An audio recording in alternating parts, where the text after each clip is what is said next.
Tales of a Fourth Grade Nothing by Judy Blume. Chapter 4. My Brother, the Bird. We live near Central Park. On nice days, I like to play there after school. I'm allowed to walk over by myself as long as I'm going to be with friends. My mother doesn't want me hanging around the park alone. For one thing, Jimmy Fargo has been mugged 3 times, twice for his bicycle and 1 for his money. Only he didn't have to give them to the muggers. I've never been mugged, but sooner or later I probably will be. My father's told me what to do. Give the muggers whatever they want and try not to get hit on the head. Sometimes, after you're mugged, you get to go to police headquarters. You look at a bunch of pictures of crooks to see if you can recognize the guys that mugged you. I think it would be neat to look at those pictures. It's not that I want to get mugged, because that would be really scary. It's just that Jimmy Fargo's always talking about his visit to the police headquarters. My father got mugged once in a subway by 2 girls and a guy. They took his wallet and his briefcase. He still travels around by subways, but my mother doesn't. She sticks to buses and taxis. Both my mother and my father are always warning me to never talk to strangers in the park because a lot of dope pushers hang around there. But taking dope is even dumber than smoking, so nobody's going to hook me. We live on the west side of the park. If I want to get to the zoo and the pony carts, I have to walk all the way through to the east side. Sometimes my mother walks across the park with Fudge. He likes the animals a lot, especially the monkeys. He also likes the helium-filled balloons, but as soon as my mother buys him one, he lets it go. I think he likes to see it float up in the sky. My mother says that's a waste of money, and she's not going to buy him any more balloons until he promises not to let go. On Sundays, the park is closed to traffic, and you can ride your bicycle all over without worrying about being run over by some crazy driver. Even Fudge can ride. He has a little blue toddler bike, a present from my father's client. And when he's riding, he makes motorcycle noises. Vroom, vroom, vroom, he yells. In the fall, the leaves turn darker and drop off the trees. Sometimes there are big leaf piles on the ground. It's fun to jump around in them. I never saw bright red, yellow, and orange leaves until the day my father took us for a drive in the country. The reasons the leaves don't turn bright colors in New York is the air pollution. And that's too bad, because yellow and orange and red leaves look really neat. One nice sunny afternoon, I called for Jimmy Fargo and went to the park. Jimmy is the only kid on the block who's in my class at school, unless you count Sheila, and I don't. She lives in my building on the 10th floor. Henry, the elevator operator, is always making jokes about me and Sheila. He thinks we like each other. The truth is, I can't stand her. She's a real know-it-all. But I've discovered that most girls are. The worst thing about Sheila is the way she's always trying to touch me. And when she does, she yells, "Peter's got cooties! Peter's got cooties!" I don't believe in cooties anymore. When I was in 2nd grade, I used to examine myself to see if I had them, but I never found any. By 4th grade, most kids give up on cooties, but not Sheila. She's still going strong, so I have to keep a safe distance from her. My mother thinks Sheila is the greatest. She's so smart, my mother says. And someday she's going to be a real beauty.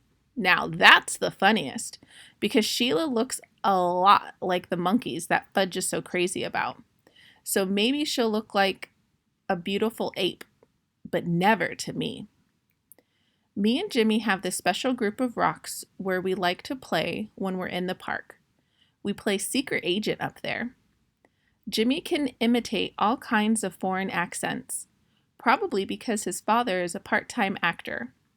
When he's not acting, he teaches a class at City College. Today, when we got our rocks, we stood perched up there, but Sheila.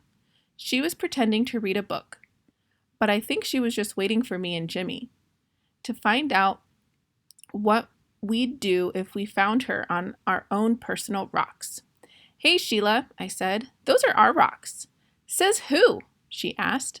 Come on, Sheila, Jimmy said, climbing down. You know me and Peter hang out here. Too bad for you, Sheila said.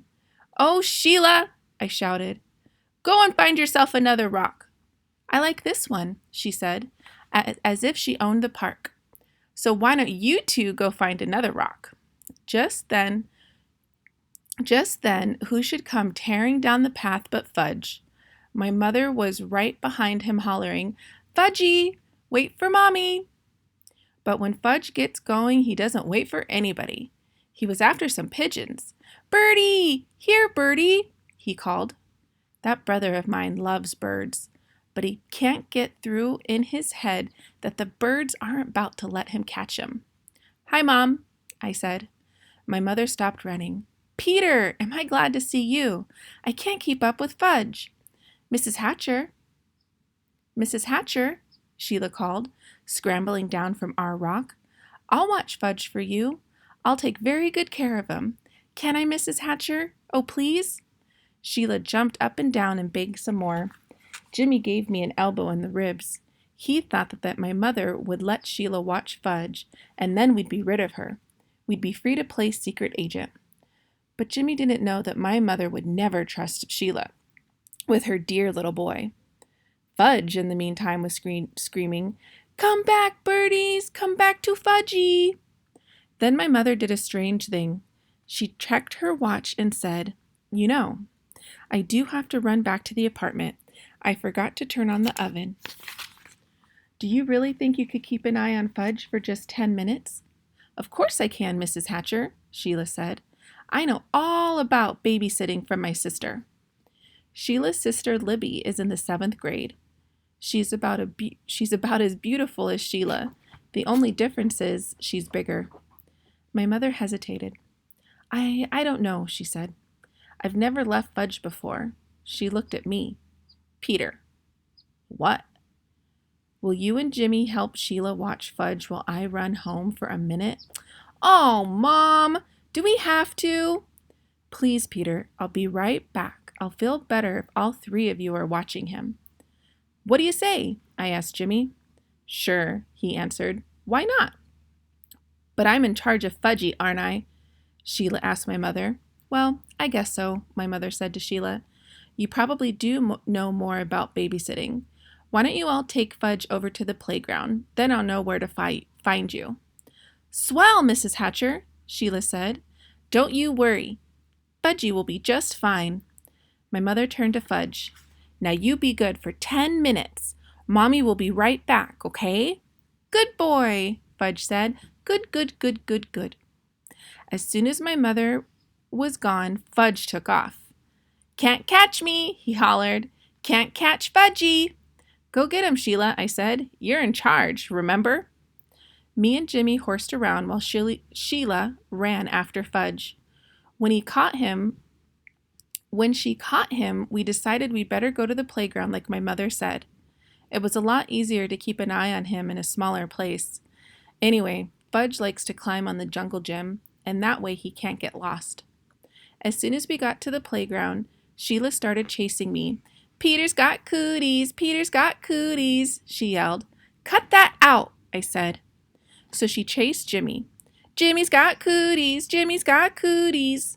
Me and Jimmy decided to fight back. So what if she's a girl? She started it. We grabbed her by the arms. She squirmed and tried to get away from us, but we wouldn't let go. We hollered really loud. Sheila's got cooties, Sheila's got cooties. All three of us were so busy fooling around that we didn't notice Fudge on the jungle gym until he called, Peter, Peter. That's how he says my name. What? I asked. See? Fudge flapped his arms around. Fudgy's a birdie. Fudgy's a birdie. Fly, birdie, fly. That crazy child, I thought, running to the jungle gym with Jimmy and Sheila right behind me. But it was too late. Fudge already found out that he didn't have wings. He fell to the ground. He was screaming and crying, and his face was a mess of blood. I couldn't even tell where the blood was coming from at first. Then Jimmy handed me his handkerchief. I don't know how to clean it, but it was better than nothing. I mopped some blood off of Fudge's face. Sheila cried, "Oh, it's my fault. Honest, it wasn't. It wasn't my fault." "Oh, shush," I told her. "He's really a mess," Jimmy said, inspecting Fudge. "And his teeth are gone, too." "What are you talking about, Jimmy?" I asked. "Look in his mouth, Jimmy." "No, while he's screaming, see? He's got a big space where he used to have his front teeth." "Oh, no!" Sheila screamed. "He's right! Fudgy's teeth are gone!" Fudge stopped crying for a minute. "Oh, gone?" he asked. "Open your mouth wide," I said. He did, and I looked in. It was true. His two top front teeth were missing. "My mother's going to kill you, Sheila," I said. Was I glad I wasn't left in charge of my brother? Sheila cried louder. "But it was an accident. He did it himself. "You better find his teeth," I said. "Where do I look?" Sheila asked. "On the ground, silly." Sheila crawled around looking for Fudge's teeth when I tried to clean him up some more. "See," Fudge said, showing me all his wounds. Boo-boo here, and more here, more boo-boo. His knees and elbows were all scraped up. "I'm going to get your mother," Jimmy hollered, running out the playground. "Good idea," I called. "I just can't find them," Sheila said. "Well, keep looking," I yelled. "Honestly, Peter, there aren't any teeth here." "All gone?" Fudge asked again. "Not all," I told him, "just two." Fudge started to scream, "I want my teeth! I want my teeth!" Jimmy must have met my mother on her way back to the park because it only took about 2 minutes for her to get there. By that time, a whole crowd of kids had gathered around us.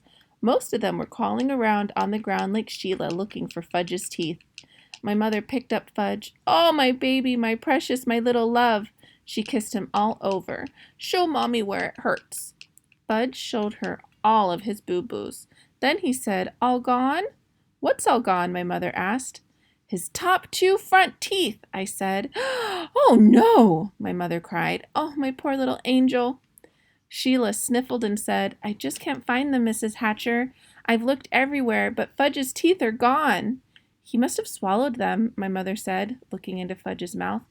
"Oh, Mrs. Hatcher, how awful. I'm sorry. I'm really very sorry," Sheila cried. "What will happen to him?" "He'll be all right, Sheila," my mother said. "I'm sure it was an accident. Nobody's blaming you."